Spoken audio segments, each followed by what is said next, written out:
Today we're going to look at editing for conciseness. Instructors put word or page count restrictions on assignments. This compels students to write clearly and concisely. However, this can be tricky when discussing the nuances of complex topics. To help you address this, we're going to go over a variety of strategies that can help you reduce word count. This video is going to focus on how to eliminate redundancies in your writing to reduce word count. There's 6 things we're going to look at. Transitions from object to subject, correlating conjunctions, compound adjectives, temporal adverbs, self-referential language, and finally, reference information. We're going to begin with the transition from object to subject. When moving from one idea to another, the object of one sentence often becomes the subject of a subsequent sentence. For example, Philip Marlowe was asked to find Roger Wade. Roger Wade is a best-selling author who has gone missing. Now you see Roger Wade is both the object of one sentence and the subject of the sentence that follows. This creates 18 words between the two clauses. Philip Marlowe was asked to find Roger Wade, comma, a best-selling author who has gone missing. Now here we have Roger Wade, and rather than a period, we have a comma to introduce a relative element, some extra information, rather than a whole new clause. A best-selling author who has gone missing. By introducing this second element as a piece of relative information rather than introducing a whole new sentence, we're able to cut the word count to 15 words. In an academic context, you might write something like, the study assessed the use of cognitive behavioral therapy, CBT. CBT is an effective treatment for depression. CBT is both the object of one sentence and the subject of the sentence that follows. But let's put that second sentence into a relative element.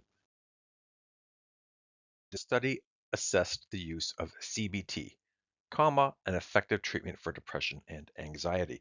Here we have CBT is the object of the first sentence, but rather than likewise making it the subject of a subsequent sentence, we've simply added a comma so that we can introduce the relative information afterwards and reduce our word count.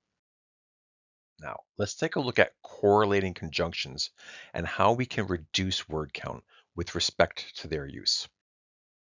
Adverbial elements can be paired with conjunctions. This can help readers anticipate and organize the relationship between elements. Though effective, this approach increases word count. Now, if you're not quite sure how correlating conjunctions work and how adverbs and conjunctions can be paired, we're now going to take a look at a couple of examples so you can see this in practice.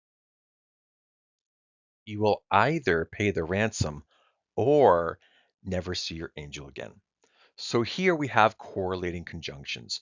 We have the adverb either that alerts the reader to the fact that there's going to be a conjunction, in this case, or later. Either comes up and the reader now knows as they process the next piece of information that there's going to be an alternative option afterwards, and that is never see your angel again. This is a great way to alert your reader to the relationship between different elements of the sentence. However, it also creates excessive word count, in this case 12 words. So let's see how we can reduce that word count. You will either pay the ransom or never see your angel again. We've simply removed the adverb either in this context. Again, those correlating conjunctions are really effective transitions. However, if you're restricted to word count, those are one of the places you can often go to reduce word count without removing any significant meaning. If you have longer elements that are more complicated, it is a good idea to keep those correlating conjunctions in place. But here, because they're relatively simple, we can reduce the adverb and now we only have 11 words. Example, in academic writing, you might write the participants not only saw no change, but also experienced side effects. This is 12 words. We have not only, but also. If we just use a single conjunction, the participants saw no change and experienced side effects. We've reduced it to 9 words. We also have compound adjectives that can help us reduce word count. Prepositional elements provide details about the elements that they modify. However, these elements often increase word count. To address this, consider how these elements might be framed as compound adjectives. Compound adjectives are two or more words that work jointly to describe a noun. And when that happens, they have to be hyphenated and will now count as one word instead of two or more words. Example, Poirot can use deductive reasoning. So here we have 5 words, not a terribly long sentence, but we got to get these word counts down. Poirot has deductive reasoning skills. Here, deductive reasoning is a compound adjective. They're not deductive skills or reasoning skills, they're deductive reasoning skills. So because these two words must go together to describe skills, we're going to hyphenate them. And now these two words only count as a single word for your word count, and you're down to 4 words. The therapy instills clients with the ability to solve problems. Now we've put this last element in a long form, and as a result, we have 10 words. But let's see how a compound adjective can help us reduce the word count. The therapy instills clients with problem-solving skills. Now we have problem solving working together to describe the skills. It's not solving skills or problem skills, it's problem solving skills. Because they work together, they must be hyphenated, and that reduces the word count to 7 words. Let us turn our attention to temporal adverbs. Adverbial elements can be used to establish a temporal context, the time that something is taking place. These are especially effective when establishing a specific time. However, if they are establishing broad times, then the tense makes them redundant. Your tense, simple past, simple present, will already tell the reader that information. These adverbial elements are likewise redundant when temporal relationships can be easily inferred by the reader. Example, in the past, I would shoot first and ask questions later. Obviously not the most ideal approach. Here we have 11 words. We open with in the past, but because we already have a past tense verb, it's clear to the reader that this action took place in the past. So what can we do to reduce this? Eliminate that temporal element. I used to shoot first and ask questions later. The simple past verb tells the reader this is no longer applicable, and we get rid of that adverbial element that established the time. Now we only have 9 words.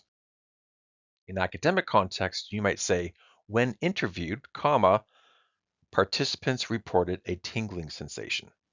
Here we have 7 words.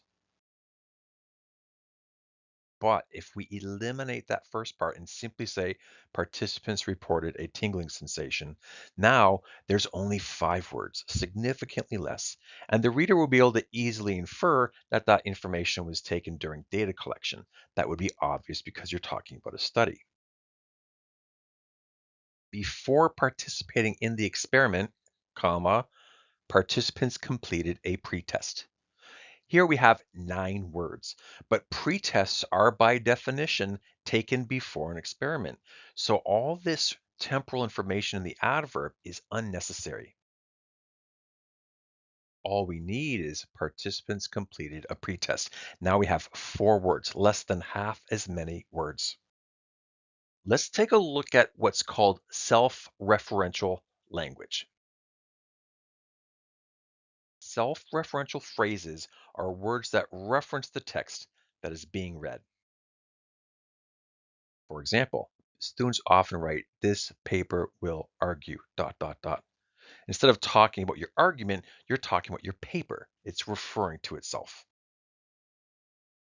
This is essentially like talking about your subject rather than simply talking about your subject. This creates redundancies, but this might sound a little convoluted, so let's take a look at a couple of examples that will explain exactly how this phenomenon works and how you can reduce word count. The words I'm about to speak will explain what happened. Colon.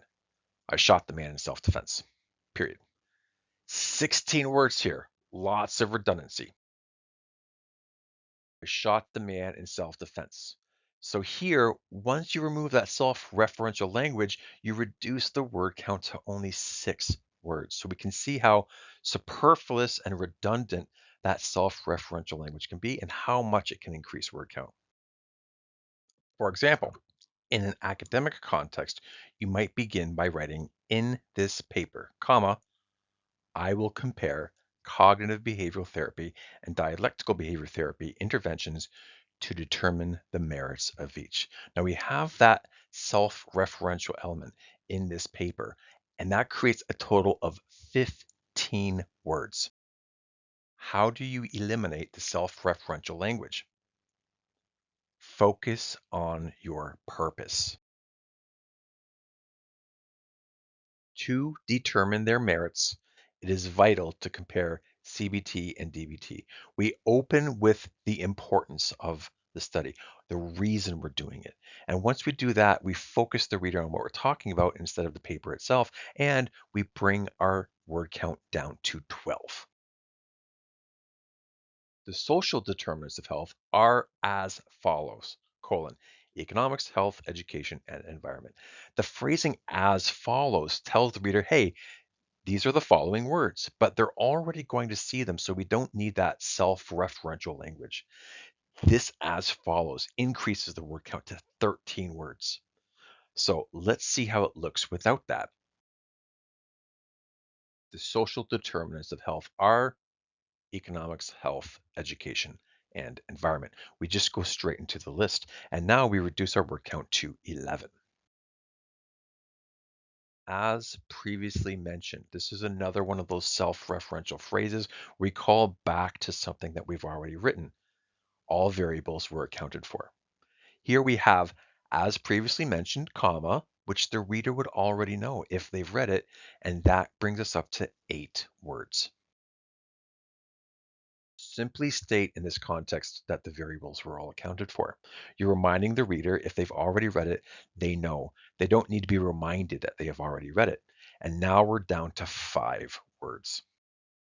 Finally, we're going to take a look at reference information. Reference information includes authors, dates, titles, locations, and publishers, amongst other information. In-text citations typically require the author's name and in some cases the year of publication or page number. Though many students include article and book titles in their in-text citation, this information is not necessary. In her testimony, comma, the witness reported that she saw nothing. We begin this sentence with an introductory element in her testimony. However, the reader will already be able to infer that the information came from testimony because that is how witnesses relay information. We're going to look at parallel instances in academic writing, but in this case, we have 10 words. Let's try to reduce that by being more direct. The witness reported that she saw nothing. Here we've removed that introductory element. The reader will infer where the information from the witness came, and we have only 7 words. Alternately, we might say, in his report, Detective Magret stated that the suspect was uncooperative. Here we have in his report, again, the work that he framed this information in, but that should be self-evident. We don't need to spend 11 words to say this. Detective Magret stated that the suspect was uncooperative. Now we're down to 8 words and we eliminate the source in which he said that or the context in which he said that because that would be self-evident. In an academic context, you might say, In the monograph, How to Win Friends and Influence People, Dale Carnegie outlines how to listen effectively. Here you see we include the entire title of the monograph that's being cited, and that brings the grand total up to 17 words for this sentence. However, the reference page has that information, so if the reader needs it, they can find it there. Dale Carnegie outlines how to listen effectively. And now we're down to 7 words, a significant reduction. In their study, Wong et al., 2025, surveyed 350 people. We're up to 10 words here. And we begin by saying in their study. However, when the reader sees that there's a surname and a year of publication, they're going to be able to infer that the information is coming from a study, and they'll be able to go to the reference page to confirm that. Instead, we eliminate that and simply write Wong et al. Surveyed 350 students. And including the citation, there's only 7 words here. And again, we are able to reduce the word count by avoiding that reference information that would be accessible through the reference page or easily inferred by the reader. Let us run through a quick summary of what we covered in this video. First, we're going to look at object subject. If the object of one sentence also happens to be the subject of the sentence that follows, consider reframing that second clause as a piece of relative information to avoid duplicating the name of the subject and object. We also have correlators. Correlating conjunctions are really effective at establishing logical relationships. An adverb and a conjunction paired together link two elements. However, if you're tight on word count, consider dropping the adverb and simply using a coordinating conjunction. Third, we have compound adjectives. Again, if you have a prepositional element that follows a noun, consider bringing that information before the noun and seeing if you can turn them into a compound adjective. Hyphenating them will make 2 or more words count only as one in your word count, and you get to eliminate the preposition. We also have temporal adverbs in the past, dot, dot, dot.